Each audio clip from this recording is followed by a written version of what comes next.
Hello again, all. I wanted to make two separate videos to update you because I don't know how many people are still interested in my efforts to expose and ultimately curb Colombia's corruption, particularly relating to the way they handle sexual misconduct. I promise to keep this video extremely short because I know I have a penchant for rambling long beyond anyone cares to pay attention. For those of you who are new to the channel, welcome. But I must warn you now, if you are triggered for any reason by the mention of sexual assault, turn away now. I'm going to summarize with extreme brevity the events that transpired over the past few years since 2015, for those of you who are new to the channel and have no idea what the heck I'm about to go on about. In 2015, just as I was about to graduate, my best friend from college came down with a very powerful mental illness known as false memory syndrome. It basically warps your memories into those of trauma and your entire personality into those of a trauma victim. There were many signs that this mental illness was festering and that she was mentally unstable years prior to our graduation, but I ignored this, and I attribute that mostly to the fact that I was very deeply in love with her. I actually didn't want to do anything or say anything that would make her feel like anything was actually wrong with her. And unfortunately, this culminated in her believing that I had been quite viciously raping or otherwise sexually assaulting her for over the course of all 4 years of our college career, even in places and in year spans that we'd never been sexual at all. She reported me to Columbia University's Office of Gender-Based Misconduct, and despite the fact that it was incredibly obvious that none of these allegations were held any water, given the glaring inconsistencies in her story and, you know, her usage of upwards of maybe 7 to 8 psychoactive drugs, and most importantly, my insistence to the school that we find camera evidence that would not only exonerate me but prove to the woman that her false memories are indeed just that, false, and thus help her to come out of this mental illness little by little.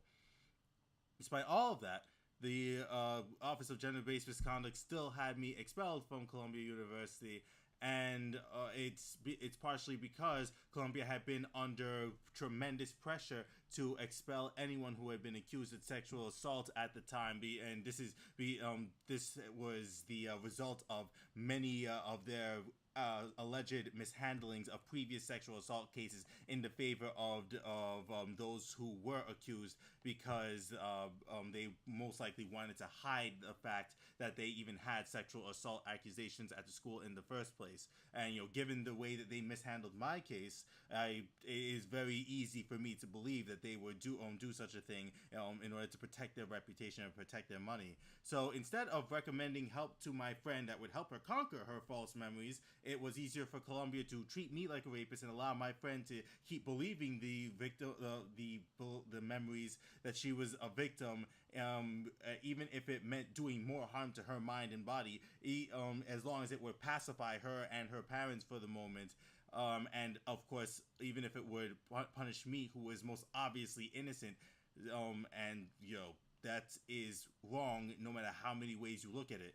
After seeing in 2016 that Columbia had zero intention of changing their decision, I was peacefully protesting on their campus in a way as an attempt to get attention to the case and draw the attention of many of the students, and hopefully accomplish the ultimate goal of getting anyone who was interested to basically sit down and have a dialogue and try to decide for a way that would hold Columbia accountable to all of its students, and reform the way that they handle sexual assault in a way that would protect both the people who are sexually assaulted or fear being sexually assaulted, and those who have been falsely accused or fear being falsely accused. Unfortunately, Columbia showed that their corruption has no bounds, and they had me arrested and even made up charges against me that were completely unfounded as a means of silencing me. And as the case ensued, I realized that there was close to no way that I could defeat them in the courts. They control everything. They have all the influence and all the power. So just a little over a month ago, I took a plea bargain that would allow me to largely circumvent a criminal record. Not that I actually committed any crime. Remember, they levied false charges against me in order to keep me out of from interfering with their business. So I basically had to do community service, and it's essentially I would plead to a charge of what was it, a I can't remember exactly, but it's not even a misdemeanor. It's extremely light. It's a violation, not even a crime. I must admit, after all of this, I do feel quite defeated.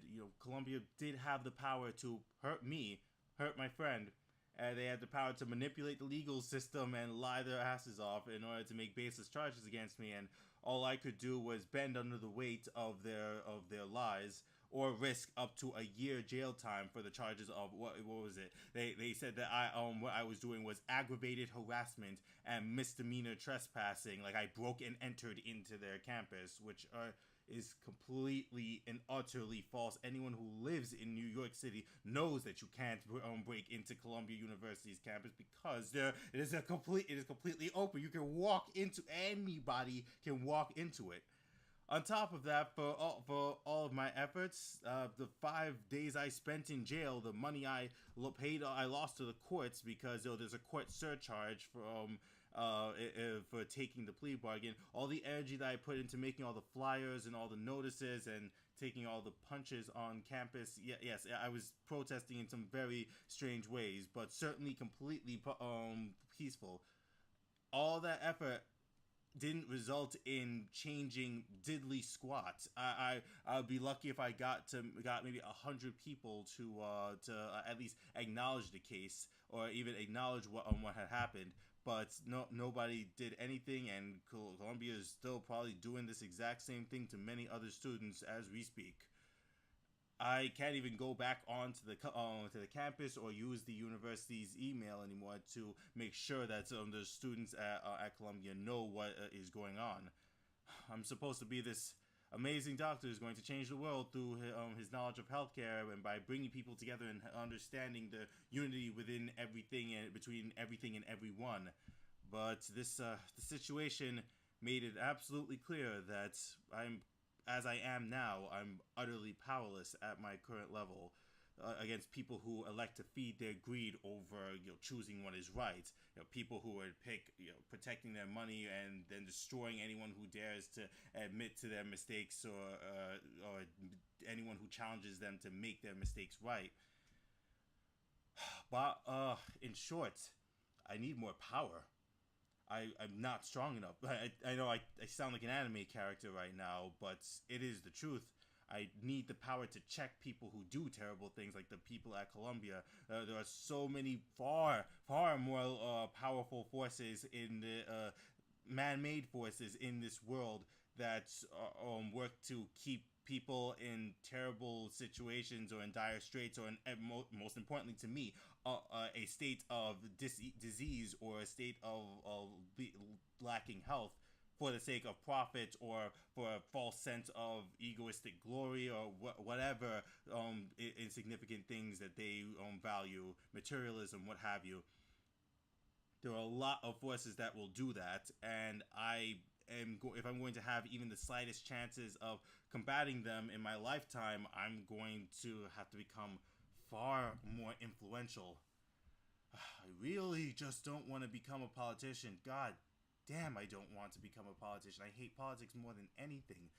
Instead of becoming who I want to be, I would basically be at the behest of the majority rule. I have no choice to become whatever it is that they want me to be, even if they don't really know what they want, if you know what I mean. If they are, if their values are misguided.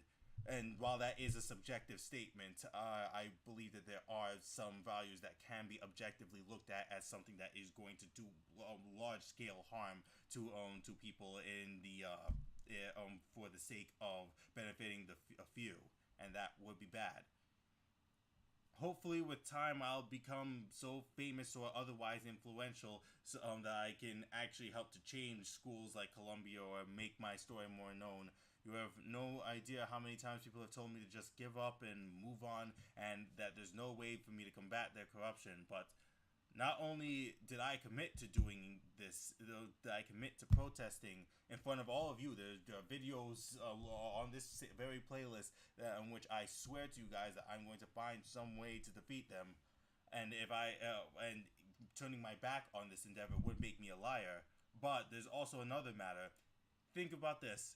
If I give up, it is literally precisely the same thing as saying to Columbia, and probably any other corporation who does similar wrongdoings, it's like saying you can do whatever you want to people who aren't as powerful as you. You don't have to have morals because, well, you have power. In fact, the chances are that if you do this again, nobody will stop you because there will be no consequences. There's no one who can enforce those consequences on you. You have tons of money. You have tons of capital. You have tons of political influence. And that's all you need. So, to hell with ethics.